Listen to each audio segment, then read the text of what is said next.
Всем привет! Вы обращали внимание на довольно старые фотографии городов? Очень часто на фотографиях городов на улицах не были ни одной живой души. Можно предположить, что съемки велись в ночное время, но спешу вас разочаровать, в то время не было камер, как сейчас, и не получилось настолько качественные фотографии. Также за версию можно взять, что фотограф ждал, пока из кадра уйдут все люди, но это тоже нереально, потому что некоторый раз на фотографиях показывают настолько большое пространство. А людей нет. Москва, Россия. 1867 год. Когда я увидела эти фотографии, а стоит отметить, что качество этих панорамных снимков меня, мягко говоря, потрясло с учетом даты, когда они были сделаны, 1867 год, первое, на что я обратил внимание, в Москве нет людей. Согласно информации, указанной на старинных снимках, сделаны они были в 1867 году с крыши храма Христа Спасителя. Начнем с того, кто сделал эти снимки. В последней четверти XIX века известным московским предпринимателем Найденовым было издано 14 альбомов, содержащих 680 фотоснимков Москвы. Пятый выпуск воспроизводит круговую панораму города. Фотографическая панорама снята с обходной галереи строящегося храма Христа Спасителя в 1867 году. Дорогостоящую съемку произвела лучшая по тем временам фирма Ширер-Набгольц ИК в Москве, являющаяся поставщиком императорского двора. Это наиболее цельная картина Москвы. 40-метровая высота галереи обеспечила почти полный обзор тогдашнего города, исключая лишь северные и северо-восточные окраины. Особенно хорошо видны застройки кварталов на переднем плане.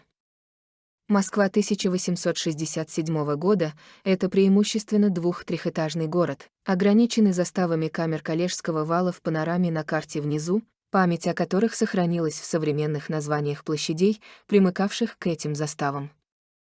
Панорама длиной почти 7 метров состоит из 16 листов и отличается исключительной четкостью. Даже на расстоянии нескольких километров хорошо различаются крупные строения. Интересная Москва на старинной гравюре не находите. Картина, мягко говоря, странная с учетом того, что Наполеон якобы сжег Москву дотла в 1812 году.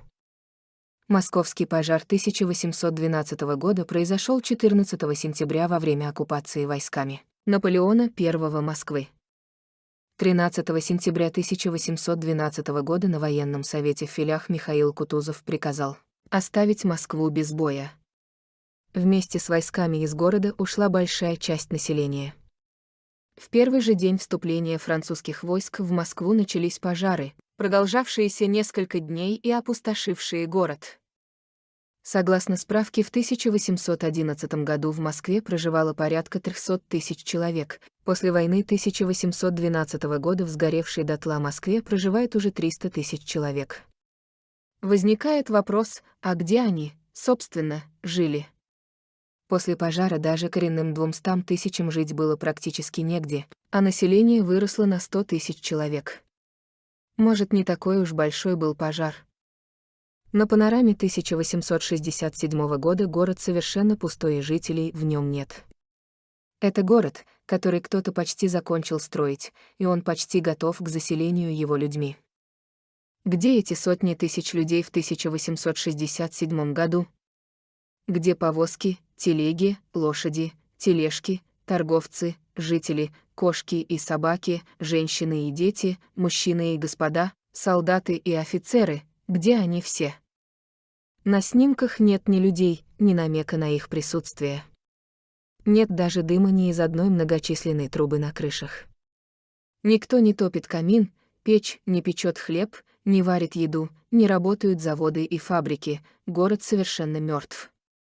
Я знаю, что мне на это возразят, выдержка была слишком медленной, и, следовательно, ни один объект, который двигался, не отображался, или только в виде размытия.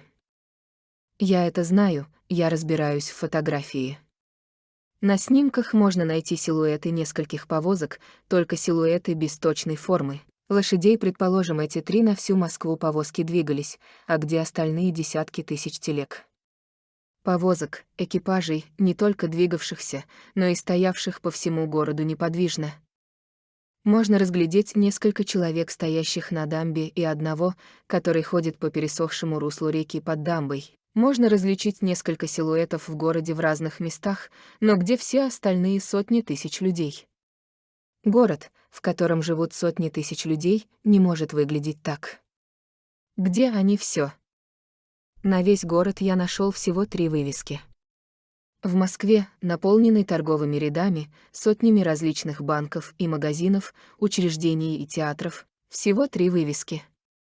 Создается впечатление, что когда делали эту панораму, город достраивался в плане зданий. На снимках видны несколько зданий, у которых еще нет крыш, но еще не готовы вывески.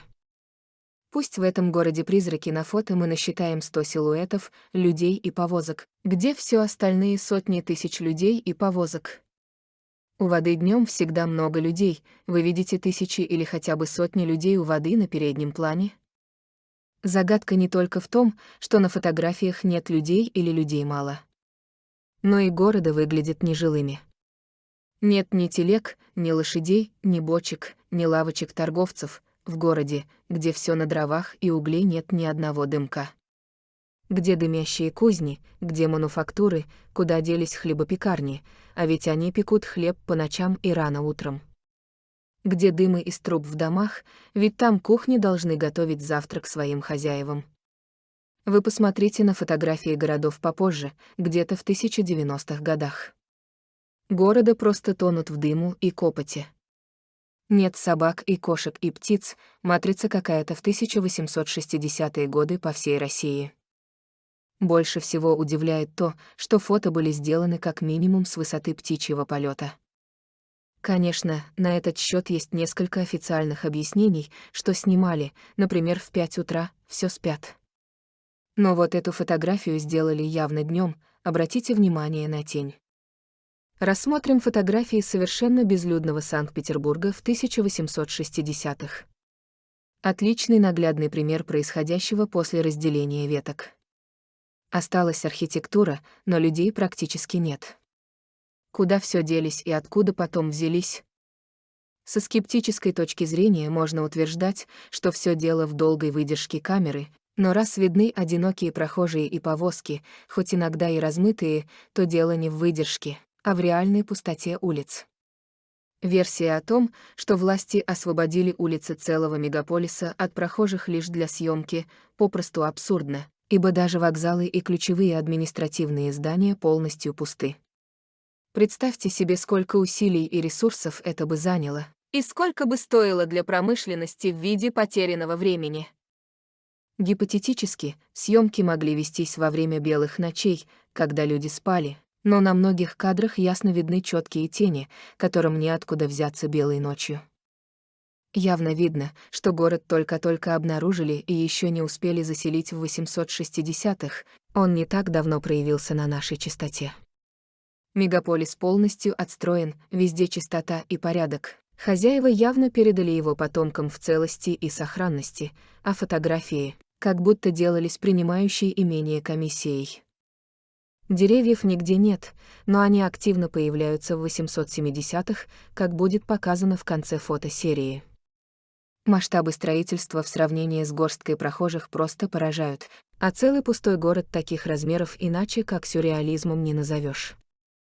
Итак, у меня есть такая версия. Отсутствие людей на фотоснимках связано с очень длительным временем экспозиции фотографий начала XIX века. Первая известная фотография Парижа, сделанная в 1849 году, также лишена людей и движения. В те времена создание одной фотографии уходило около 9 минут.